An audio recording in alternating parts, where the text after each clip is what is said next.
Amy, we're gonna look up a bit about what caused the mystery of the dark day. So Amy's going to read her bit, and then I'm going to read a little bit. Go on, Amy. Off you go. So, and it says, there's a legend about a day the sun didn't rise. At 6 o'clock in the morning, it was dark. At 7 o'clock, it was still night. Noon came, and it was like midnight. By 4 o'clock in the afternoon, people flocked to the churches to beg God for the sun. The next morning, huge crowds gathered outdoors to face the eastern sky. When the first rays of sunlight pushed open the door of the morning, the people burst into cheers and praised God for the sun. So that was something that I found. Do you think that was a long eclipse? Oh, possibly so. But then another thing that I had seen said it was called Mystery of the Infamous New England Dark Day, and it describes it was May the 19th of 1780, and some people in New England thought Judgment Day was at hand. Accounts of that day became known as New England's Dark Day. Now it's saying that the mystery of this day has been solved by researchers who say evidence from tree rings reveals massive forest fires as the likely cause. So so the sun was there. Right. That's what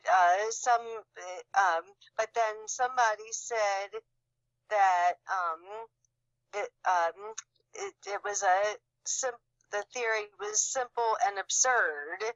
So it said they were eating their midday meals by candlelight. The night birds were coming out to sing. Flowers were folding their petals, and there was strange behavior from the animals.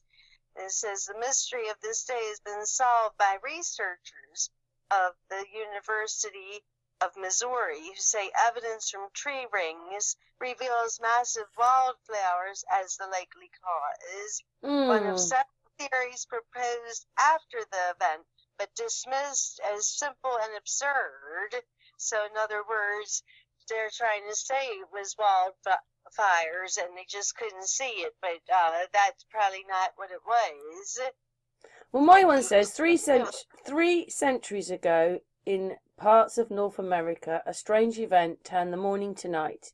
It remained wreathed in mystery, so what caused the dark day?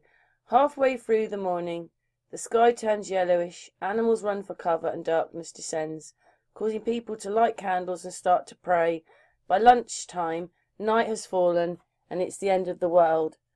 The dark day, as it's become, took place on the 19th of May, 1780, in New England and parts of eastern Canada, and for the last 232 years, historians and scientists have argued over the origins of the strange event. So, there are many theories. Was it the result of a volcanic eruption, fire, meteor strike, or something more sinister? Then it sort of took, because we're on the BBC site here, so it starts going on about Doctor Who, which I'm sorry, I'm not getting into that, not for this. But it says, with little scientific knowledge amongst the populace in 1780, people would have been afraid. Some lawmakers in Connecticut believed it was the Day of Judgment. The sense that a decisive moment was afoot would have been bolstered by the fact that during the preceding days the sun and the moon glowed red. We had one of those funny suns a couple of years ago. Do you remember that? Yeah. Sandstorms they were, and it just made this real weird haze over the sun. Oh, when was that? In a couple about, I don't know, it could have been 2016. All I know is that Ellie saw it and went, "Mum, oh my God!" You know, she was really worried. Yeah. Could have been 2018. It was a few years ago. Yeah, I think we had some kind of eclipse or something at that time. Yeah, there was that as well. That was in the might have been the same year. But anyway, I'll finish this off. It says historian Mike Dash says the northeast corner of USA was deeply Protestant society, profound interest in guilt and sin and redemption. Rah. So that goes on about that. So, what might explain 1780's dark day? The Met Office points out that the thick cloud can drop low enough to turn on automatic lights and require cars to use their lights. But we didn't have cars in 1780, did we? No, not that I know of. But it's unlikely this alone would be enough to cause a dark day. The solar eclipse can be ruled out, as there is no record of when this occur and only last for a matter of minutes. That's what an eclipse. The eruption of a volcano, I'm not even going to say that word, it's just letters, in 2010, I'm sorry, it's EYJAFJALLAJJOKULL, I don't know what that says, but anyway. In 2010, caused enough ash to enter the atmosphere to ground flights across northern Europe. That's from Iceland, isn't it? That one. Yes. And it just goes, I don't know. Anyway, it says, there is no record of volcanic activity in 1780. It says, making a huge ash cloud an unlikely explanation. A meteorite is equally unlikely. Of course it is. Although you can't rule it out completely. The answer to the puzzle can be found in the trees. Oh, there you go. It's going to give the same as you. This academic analysed tree trunks in New England where westerly prevailing winds would originate. They found signs of fire-scarred rings in the tree trunks dating back to that period. Yours didn't say that, did it? They found signs of fire-scarred rings in the tree trunks. But if the trees were affected by fire, then they wouldn't grow back their bark, would they? I wouldn't think so, no. No, so I don't really understand what that's about. Anyway, it says it is known that there was a drought there in 1780, making fires more likely. But could a forest fire cause such a change in light? I've witnessed minor fires in Australia where you get an eerie light. The bigger the fire, the darker it's going to get. Fog is common on the east coast. The mix of fog and soot and forest fire could combine to make the darkness. So they don't know. So we can read on, but they don't know. Right. They don't know. Whatever the cause in 1780, the geography must have been exacerbated the fear. Well, yeah. It said that, what I was reading even said that George Washington noted the dark day in his diary while he was in New Jersey. It said it was dark in Maine and all along the whole southern coast of New England, with the greatest intensity was in northeast Massachusetts, southern New Hampshire, and southwest Maine. And so it's quite an area that it was really covered. Maybe that was our birth, Amy. I'm sorry, I know that some people want to put thousands and thousands and thousands of years on, but I don't.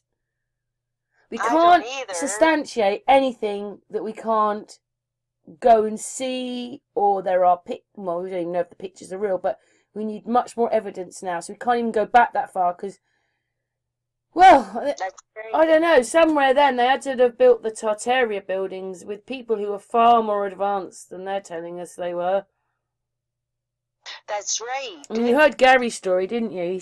He asked this lorry driver, if you were going to build this building now, what would you need? He said lorries. Yes. Horses and carts ain't going to do it. No. So, I don't know, but then we've got these buildings. But anyway, I don't know, I just thought it was interesting to talk about. I don't know if everybody knows that in that time that the sun went missing. Yes, I never really knew it. I mean, I had heard that there was a time when the sun didn't shine. I had heard it, but not much detail In that time, it. Amy, or another time? Do you think that's the only one? I think it was in that time, but it could have been in the 1800s. I can't remember. I feel like I remember somebody wrote a poem describing the dark day. That may have been later, though. That may have been in the 1800s. 1 second, we're just going to have a look then. 1 second, Amy. Well, I went and looked up on the computer, and there is another time. This one's called Year Without a Summer. And the year is 1816, but Amy's going to read it, aren't you, Amy? Yes, Karen. So the year 1816 is known as the year without a summer. also the poverty year and 1800 and froze to death because of severe climate abnormalities that caused average global temperatures to decrease by 0.4 to 0.7 degrees Celsius, or 0.7 to 1 degree Fahrenheit. Summer temperatures in Europe were the coldest on record between the years of 1766 to 2000. Really? So that says between 1766 and the year 2000. I thought we were supposed to be going into a cold period, but we were just coming out of one. Right. Or I thought we have global warming or whatever. But what a load of rubbish. Yes. They try to tell us global warming makes summer temperatures in Europe were the coldest on record between the years of 1776 and 2000. Yes. Carry on, Amy. Says it there, look. Yeah, and it says this resulted in major food shortages across the northern hemisphere. Did you, when we were growing up, Amy, ever hear them say, we're in the coldest period of our time? No, they didn't. No. All I heard was global warming. That's all they talked about. And then, but this is Wikipedia, though, but, you know, well, carry on, Amy. Oh, and then it goes on to say that evidence suggests that the anomaly was predominantly a volcanic winter event caused by the massive 1815 eruption of Mount Tambora in April in the Dutch East Indies, known today as Indonesia. This eruption was the largest in at least 1,300 years after the hypothesized eruption causing the extreme weather events of 535 to 536, and perhaps exacerbated by the 1814 eruption of Mayon in the Philippines. So that's what all it says in that part. It says one more line. It says, the year without a summer was an agricultural disaster. Historian John D. Post has called this the last great subsistence crisis in the Western world. I thought we were sort of going through that now. The climatic aberrations of 1816 had greatest effect on most of New England, Atlantic Canada, and parts of Western Europe. Do you know what that sounds like, though, when they talk about that? We're supposed to have had an ice age, but that can't be right. I don't see how we could fit all Tartaria, the ice age, all the way into that, but yeah. I know. We're not going to read any more because it goes on about Asia and that. Should we just see if there's anything else, Amy? Okay, Karen, yes. Amy's just going to read something else, aren't you, Amy? And I'll leave up, again, it says, the summer of 1816, what was the darkest day? 1780. So those are, on the computer. Anyway, carry on, Amy. Okay, Karen. Well, it says in North America, in the spring and summer of 1816, a persistent dry fog was observed in parts of the eastern United States. The fog reddened and dimmed the sunlight, such that sunspots were visible to the naked eye. Can I ask you something? When was that? When was the potato famine? Because they had a fog, didn't they? Yes, they did. I forgot what year was the potato famine. Was it the same fog? Yeah, I don't know. It was about. Let's see if it. Let me just look on my. Let's have a look at the dates, because you know they don't ever want to match anything up, do they? So it's not like you can't find the history. You just won't be able to. It just won't be all together, and you've got to do it yourself. Right. Let's have a look on here. Potato famine, Ireland. Let's just put that in, Amy. Okay. Sorry, Amy. Right. Oh, that's okay. Just got to wait for my iPad to sort of warm up. Come on, iPad. What's it doing? Right, get rid of that. Get rid of that. Come on. Right. But it does say between 1816 and 1819, major typhus epidemics occurred in parts of Europe, including Ireland, Italy, Switzerland, and Scotland, precipitated by malnourishment and famine caused by the year without a summer. More than 65,000 people died as this disease spread out of Ireland and to the rest of Britain. Ah, so when are they saying this happened? 1816. Well, the potato famine, they're saying, was 1845 to 1852. Okay. It's not quite the same time, is it? No. So it's saying that in Europe that there was a series of volcanic eruptions, that crops were poor for several years, and then they had that final blow in 1815 with the eruption. Do you know what that probably was? Do you know what that probably was? The destroying of Tartaria, blowing everything up, ruining everything, and they made a global problem. Yes. And it Star Forks, the whole lot. That's what I'm saying. I don't know. I'm just saying. Was that when it all happened? Is that where they tried to get rid of the Star Forts and? Yeah, and it says that Europe was still recovering from the Napoleonic Wars, so they. But that's strange because we already say he's a hero in England. They wanted to give him red carnations, so that's not true, is it? I know. They're saying the combination of that, the volcanic eruptions and the the Napoleonic Wars created these food shortages, and that the impoverished especially suffered during this time, that there were low temperatures and heavy rains resulted in failed harvests for Britain and Ireland.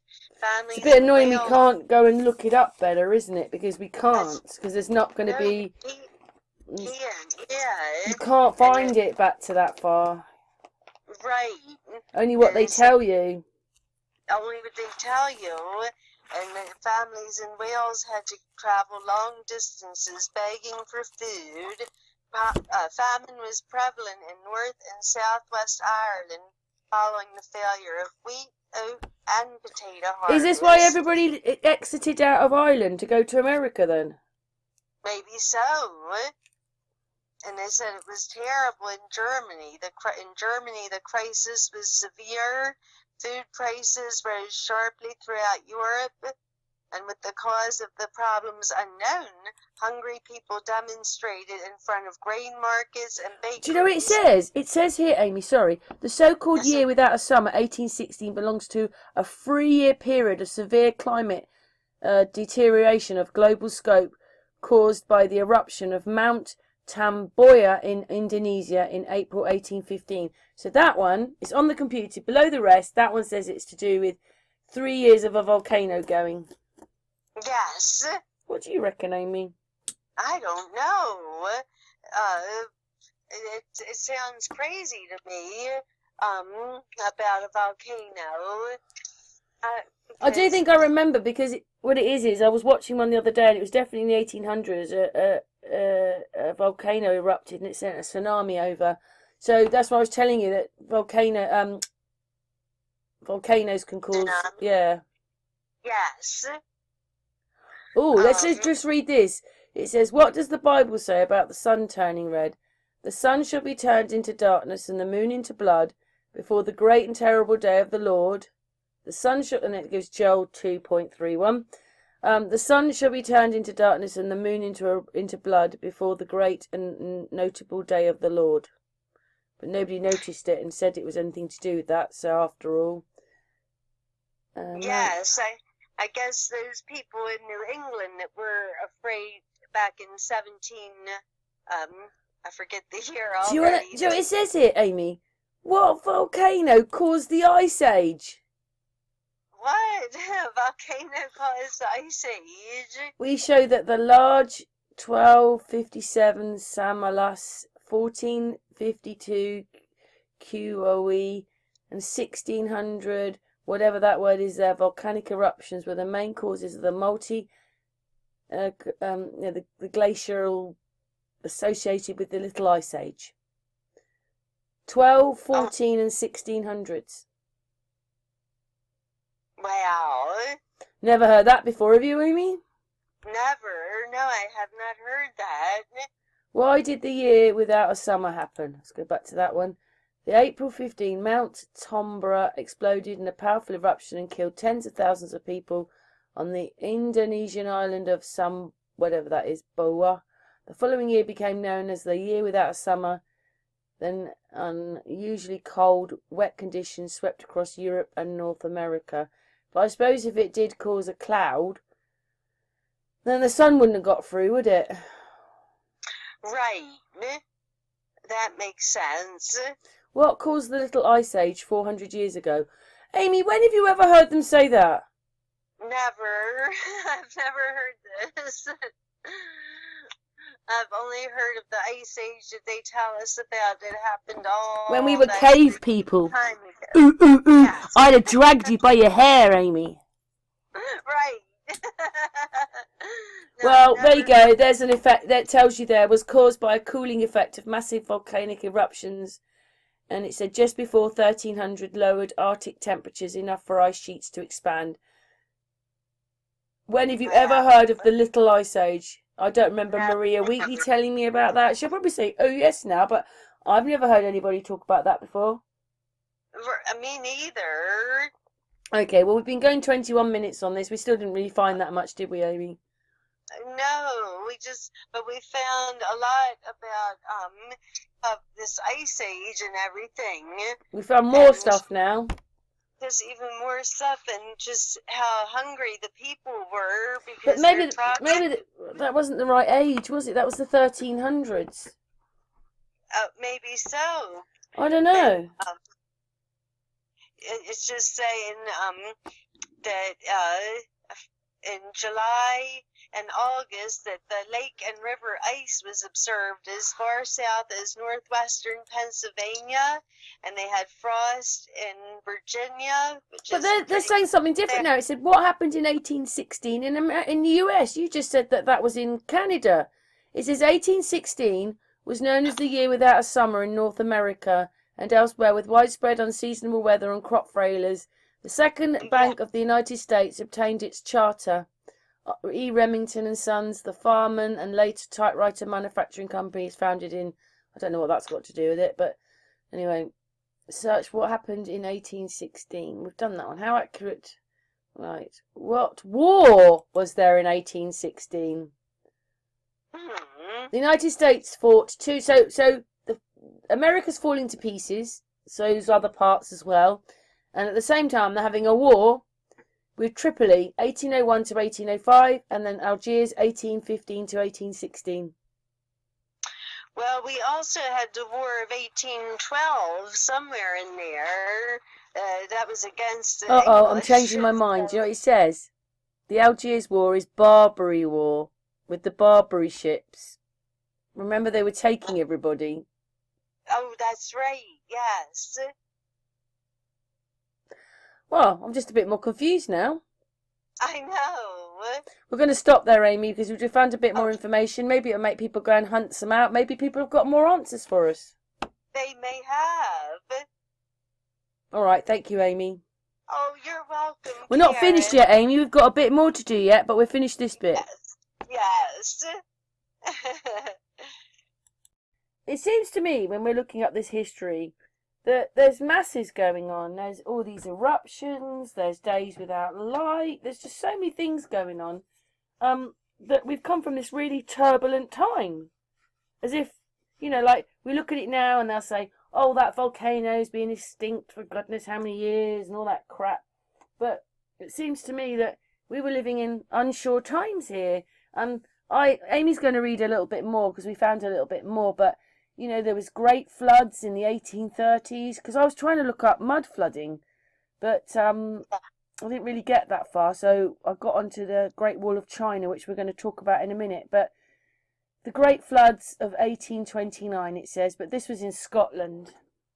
So what were you going to read, Amy? And then I'll let this play on as we talk. But go on, what were you going to say? Well, I was just going to read the part about North America, and it said, in the spring and summer of 1816, a persistent dry fog was observed in parts of the eastern United States. the fog reddened and dimmed the sunlight, such that sunspots were visible to the naked eye. Neither wind nor rainfall dispersed the fog. And when did we say that the one in Ireland happened? Let's have a look. Yeah, same in Ireland. But not the same time, Amy. About this, That and it was 1845. Yeah, I think 1845 was the Great Potato Famine. But they had that mist, remember, that blocked out and killed all the crops. But even in Europe, it said that because of these volcanic eruptions, that the crops were poor for several years, since 1815.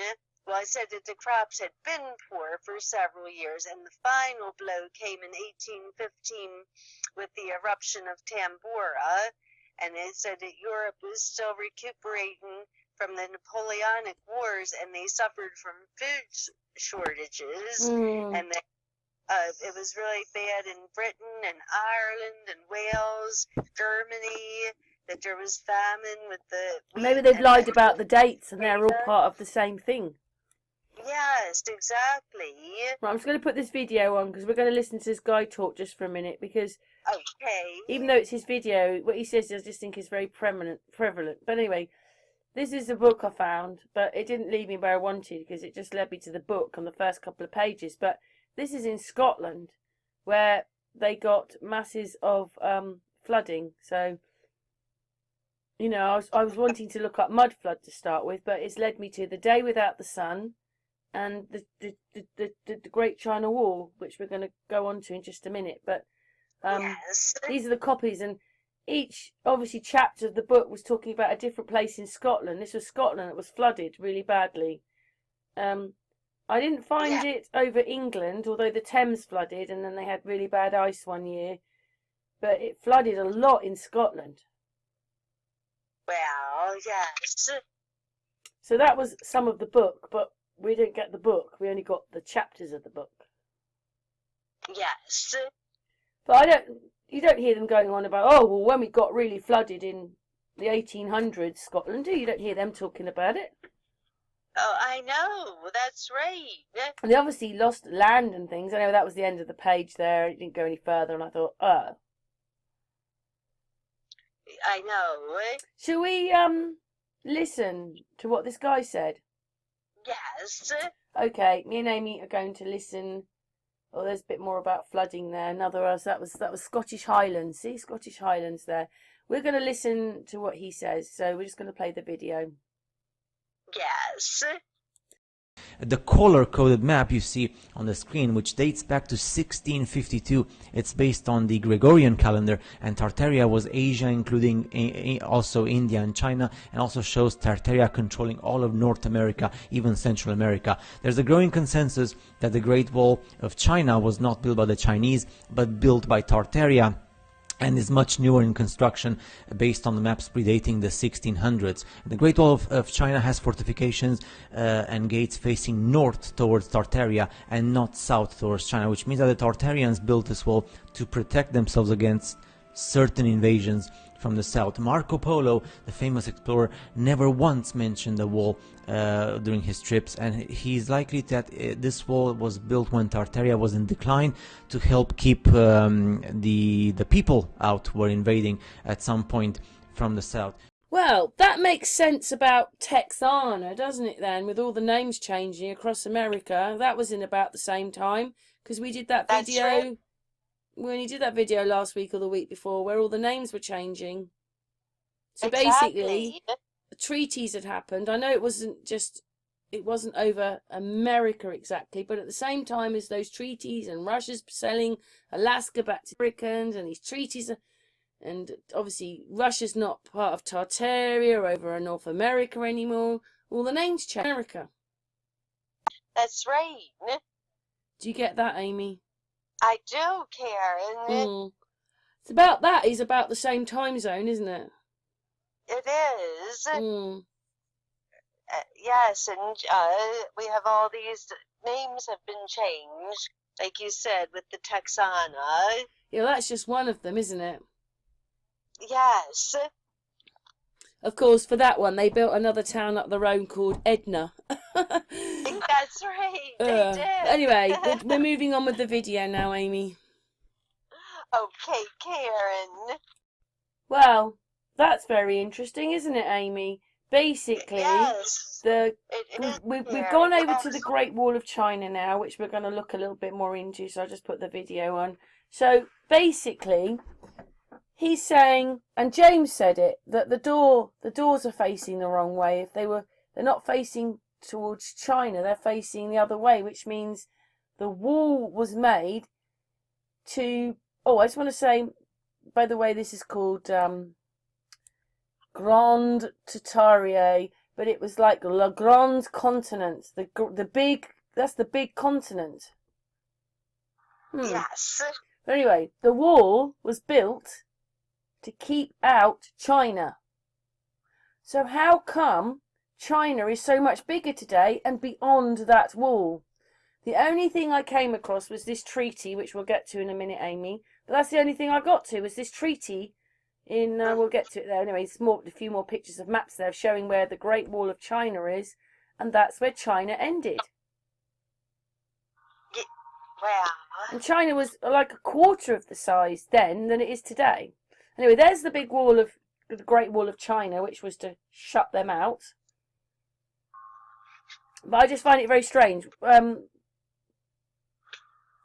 Yeah, so it was the town of Harbin was a Russian town, and then suddenly it changed into China.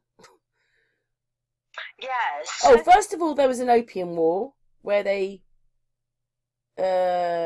legalized opium, and then came this treaty. But anyway, we're just looking at the Great Wall. I think we've done this bit, but I put it back a bit because me and Amy were looking at other things. Yeah, there's the Great Wall, the red line. I mean, that's just incredible, because China's grown so much. That's right. I don't get it, really, to be honest, when you see how small China is on that map behind the wall. So what's that? Greedy Chinese? I don't know. They wanted Right. Russia. Right. Oh, right. Now we're at the map, Amy. I'm going to stop it now. Now we're at the map that shows... it's an old map. And it shows... it shows California, that as an island. You know, there's an island off of it. Which, you know, as considering they're talking about global warming and seas rising, the sea must have gone down for that to become part of the mainland again. Exactly. It says up there something about Mexico and Grand La, whatever that is, Maria. But how do you think that works then? This is an old map. Yeah, that's crazy, because I've never seen it like that, where California was separate from the mainland. But I know in the 70s... And what did you tell me? What did you tell me when we were off, like when we went to the hangout? What they told you at school? Yeah, they always told us that if they ever got a big enough earthquake in California, that California would break away from the mainland, and that was a concern. So how come it's joined the mainland? I mean, these maps are probably about 200 or 300 years old, say. So how come it's joined back up with California then? Right. Yeah, they never taught us. I don't remember them teaching us that it was separate. They just told us that if there was a earthquake some way, because they do get earthquakes in California, and they said they would warn us. They'd say, children, if they ever get a big enough earthquake, California is going to detach from the mainland, and God knows what'll happen. Like, they made it sound very serious. Seems to me that we don't understand our history or anything. It's just whatever you want it to be. Right, so basically, what happened was to stop the video for a minute, it was considered part of whatever that is, Manchuria, Russia annexed this territory by way of a treaty of Aigun, A-I-G-U-N. How do you say that, Amy? I think Aigun in 1858, and the Treaty of Peking in 1860, and absorbed the area, the northern part of the area was in dispute from 1643 and 1689. I don't know what's got to do with it, but anyway, because we're talking of the 1800s. But in the 1850s, 1860, a treaty was made. Oh, I just found something else that was very interesting that we're going to look at. Basically, it says the purchase of Alaska in 1867, so it's in the same time, marked the end of the Russian efforts to expand trade and settlements to the Pacific coast and North America. Now, when we listened to that guy talking, he said Tartaria went across America. So it wasn't just ending that, it was ending or trying to end Tartaria there. Yes. And became an important step in the United States' rise as a great power in the Asian Pacific region. What does that? Beginning in 1725, when Russia's Tsar Peter the Great dispatched Vitus Bering to explore the Alaskan coast, Russia had a keen interest in this region, which was rich in natural resources and lightly inhabited. As the United States expanded westward into the 1800s, Americans soon found themselves in competition with Russian explorers and traders. Well, when did you ever hear that before? St. Petersburg, however, lacked the financial resources to support major settlements or the military presence along the Pacific coast of North America, and the permanent Russian settlers in Alaska never numbered more than 400. How do they know that? Defeat in the Crimean War further reduced the Russian interest in this region. So basically, Russia sold Alaska back to the Americans, and I think basically what it was is that they said, well, they didn't really take much notice of it for a while. Even though they bought it back, they weren't very interested in it, and now they're very interested in it, which is crazy, isn't it? It is. There's a bit more now. It says Russia offered to sell Alaska to the United States in 1859, believing the United States, I was going to stop that a second, the United States would offset the designs of Russia's greatest rival in the Pacific, Great Britain. The looming US Civil War declared the scale, but after the war, Secretary of State William Stewart quickly took up renewed Russian offer, and on the 30th of March 1867 agreed to a proposal from Russian minister in Washington. But don't forget, when did you have your independence? 1776 was our independence. Well, how can that be then if Russia owned it? I mean, that's when the original colonies, when the East Coast, we were all. So who was fighting them then? The Russians? In our original independence. Yeah, I know what they say, but do you think it was the Russians that were fighting them? That would not surprise me. And guess what? They sold it back for 7.2 million. And we're talking of the 1800s here. Yes. So the Senate approved the Treaty of Purchase, and on the 8th, Andrew Johnson signed the treaty on May the 28th, and Alaska was formally transferred to the United States in 1867. This purchase ended Russia's presence in North America and ensured US access to the Pacific Northern Rim. Northern Rim? Well, what does that mean then? Rim? The Northern Rim. Like an edge? Yes, the edge. The edge of what? Anyway, so let's move on a little bit. 3 decades later, after its purchase, the United States paid little attention to Alaska, which was governed under military, naval, or treasury rule, at times no visible rule at all, seeking a way to impose U.S. mining laws in the United States, constituted a civil government in 1884. Skeptics had duped the purchase of Alaska, and then, I haven't put it on yet. I think it goes down. All right, we're on down this bit now. Pacific Northern Rim. We've done that bit. I can't get over that. Rim. I know. No ice shelf or circle. Rim. Right. Anyway, 3 decades purchased United States Alaska, which governed by the treasury rule, at times no visible rule, seeking a way to impose U.S. mining laws. The United States constituted a civil government in 1884. Skeptics had duped the purchase of Alaska. Stewart's folly, but the former Secretary of State was vindicated when a major gold deposit was discovered in the Yukon in 1896, and Alaska became the gateway to the Klondike goldfields. The strategic importance of Alaska has finally recognized in the Second World War. Alaska became a state in 1959. But don't forget, that's when it wasn't Tartaria at all anymore. Right. Well, I don't know what to say. No, I don't either. Don't remember being taught all this at school, do you? No, I don't. Right, on to another picture now, Amy. So this is onto the Peking Treaty. Yeah, so we're on to the Peking Treaty now. Having become an officer in Russian Guards at 17, wherever his name is, began his diplomatic career in 1856 at the Congress of Paris. After the Crimean War in 1858, he held a mission to Central Asia, where he conducted a treaty of friendship and made with the Khan of Bukhara. The following year, he was sent to Peking to conclude a treaty defining the Eastern Russia-Chinese border.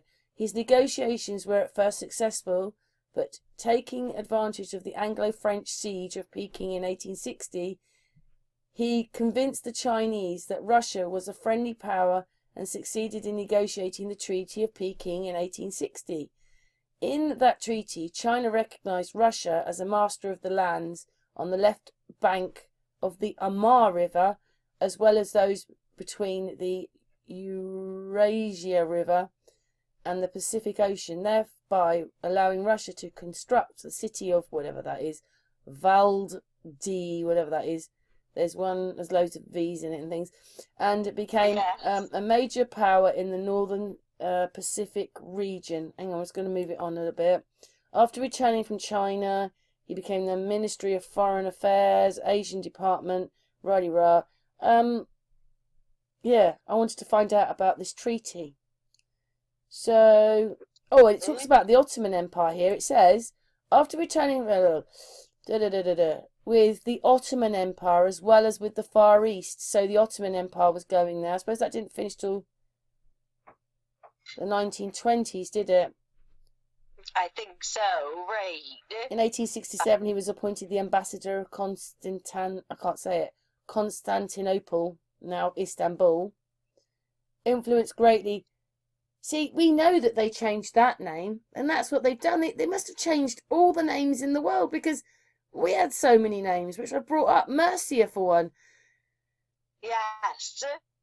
Anyway, it goes on a bit, and there you go. Blah, blah, blah. You can read that yourself. But I just thought that was crazy. It is. Goes on to the Treaty of Berlin. Well, everybody got treaties then, did they? Yeah, it sounds that way. Let's go from Tartaria to a treaty to what we are now. I don't know. That makes sense. Yeah. You can just read those bits, guys. Just talking a bit about the treaty again. 1860. At the times when we actually thought America had cowboys in it. Yes. Crazy. And basically, right, I'll just read this one out. So, it says the Convention of Peking, or the First Convention of Peking, is an agreement comprising of 3 district treaties, including between the what is it? Qing. What's that? Qing. King, I think they call it. King, I think they say. Well done, Amy. King of Dynasty of China and Great Britain, France and Russia Empire in 1860. In China, they were regarded as amongst the unequal treaties. Because I was trying to find out why Russia gave, hey, we'll just give China hundreds of miles of our land. We don't mind. We don't mind giving all the towns over. Because we already know about that town was Russian and not now. So there's a bit more there if people can read it. I just want to read this part of it because obviously it's going to stop it. Obviously, it's going to say the same sort of thing. But what it said was land lying on the left bank of the Amur was declared as Russian and on the right, Chinese. That's all it says about how China got the land. Yes. with some treaty. So what, did the Russians take the land from the Chinese? Stick the wall up, trying to keep them out? That didn't work. And then they got the land. Right. Because, you know, everything's about wars. Now all we're looking up is treaties. Treaty for this, treaty for that. Right. Yeah. And then it says here, and then it starts talking about the Sino-Portuguese Treaty of Peking was a trade treaty between the Kingdom of Portugal and the Qing Dynasty of China, signed on the 1st of December 1887. It counted by the Chinese as amongst the unequal treaties. So they didn't like that treaty, even though they signed it. Yeah. There's a little bit more information there, but it's all Wikipedia, and, you know, is any of that right? Yes. No, it's just all complicated, isn't it? It doesn't make any sense, any of it. It's just all higgledy-piggledy, as usual. Yes. Well, I noticed it says that in the Treaty of Peking, 1860, that China recognized Russia as master of all lands, and it said that the officer who did the treaty, that he was able to convince them that Russia was like a friendly place, and they should be the master. Yeah, I read that as well on something. Yeah. So what, like, we're going now, the Queen is the head of the Commonwealth. Oh, we all allegiance to her, whereas they all allegiance to Russia. Yes, that's what it reminds me of. So maybe what it was is that with Russian Vids having his Russian link, it's not because his family came there, it's because they lived there. Right. Originally. I don't know. He'll probably disagree with me. But I'm just wondering. I'm just looking at stuff here. People can read this. I think it's just about big enough to read. Oh, let's cut off a couple of words here. Let's put that across there like that. It's cut off a couple of words, but I think everybody can get the general gist. I don't get all this. It never ever adds up. It really annoys me. Anyway, I went to look on maps to show this is the River Amur. So everything this side was Russia, everything this side was China. But China used to stop down here with the Great Wall. Oh, there's Harbin. It was Harbin, wasn't it? Yes. I've got it on the map there. So you can see how far now into China Harbin is from Russia. But that used to be Russia down here. Anyway, we're on a globe, which I don't really like. But anyway, so... yeah, I found that picture of that map. It's about the Ming Dynasty, and that's half of China. Land under rule, 1368 to 1664. The Ming Empire. And, what I wanted to do was, I want to show, right, stop that a minute. There's a picture of Japan. There's Japan. It's got a big piece of land and 2 islands. Yeah, it's a bit hard to, like... Japan now, according to this antique map of North America, and whatever it is, and why has it got that in there then? Anyway, Japan is much smaller now than it was. Well, that's what I thought. Anyway, we're back to this wall, because basically the wall faces the wrong way, the gates face the wrong way, so basically China is... it's to keep China out. Right. There's 2 ways that Russia could have got there. There was a little pass there, and then obviously from this way. But I think China was only about this big to start with, because it was sitting over Korea. And China's got so much bigger now. And there's a bit about why they've got this connection, but they're never going to tell us the truth, because this is a Russian town with Chinese, but it's usually the other way around, because obviously China's gained Russia. I think actually they almost feel there's some farms and things there, but anyway, before it was a Russian territory in 1860, it was relatively small, but it has this link. They have links, and anyway. Let's move on. People can read that.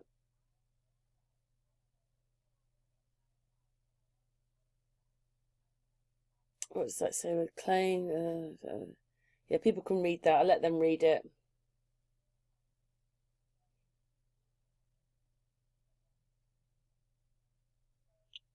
Yeah, so just letting people go through that and they can read it. It's a bone of contention. But yeah, there you go. That was... Japan is just half the size it was. How could it have lost half its land in a few hundred years? I know. But not now. Yes. Anyway, people can read those words because obviously we'll just be reading them out again, but people can read through that if they want. They can stop the video at any time and just look at the passages. It says, although Russia had given up this territory to the Qing dynasty, it had by no means forgotten its interest in the area. Really? The right time to strike would come 167 years later with the start of the Second Opium War in 1856. Having been battered by British and French during the war, China learned of Russia's strategic build-up of military presence in its shared and northern borders. Russia was the only village to withdraw troops. So there was an opium war, then they legalized it. Can you believe it? And then out of that came this treaty, which seemed that China picked up a great big swathe of Russia. Yes. So you can stop and look at that. It's quite a lot of reading, Amy, so I'll just let them stop and read it if they want. Yes. You don't have to stop it at all, but if you want to know a bit more what they're saying, there you go. But it still doesn't all add up, does it? It does not. No, nothing ever seems to add up with the history. Yeah, well, it's his story. Exactly. Well, that's the end of the hangout, end of the video, really, Amy. Okay, Karen. So what do you make of all that then, Amy? It's all a bit weird. Oh, it really is. I don't understand how China grew in size for a start. I know. It's weird, all this between China and Russia, and are trying to gain each other's territory, it seems like. But it's got to have something to do with Tartaria at the heart of it all. Always something to do with there. Yes. I don't get it all. I don't know if we've explained enough or whether people understand it or whether we've done any good, but we've just talked about a few different subjects here. Yes. But when it says 1845, it's very unlikely that we're going to find the information for that. You just won't. It's too far back. That's right. We can't even find the right information for now, let alone then. Oh, exactly. Mm. You just have to keep digging, I guess, and keep asking questions and researching and digging and try to find the truth. But it's not easy. But it's very fascinating and interesting, I think. Thank you, Amy. Love you lots. Oh, love you lots too, Karen. Yeah. So do you think we found anything extra, or do you think it's just make people think? So no sun. I think we're making people think, you know. No sun. Yes.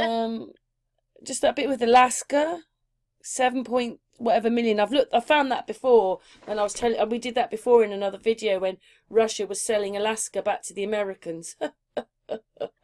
Yes. And yeah, Japan and the Great Wall, which was to keep them out, and now they've got masses more, and there isn't really anything except a couple of wars and treaties, but not enough. It doesn't say Russia took over China, took all that land, and then through these treaties they got it back. It doesn't say anything about that. I know. It's like whatever they want.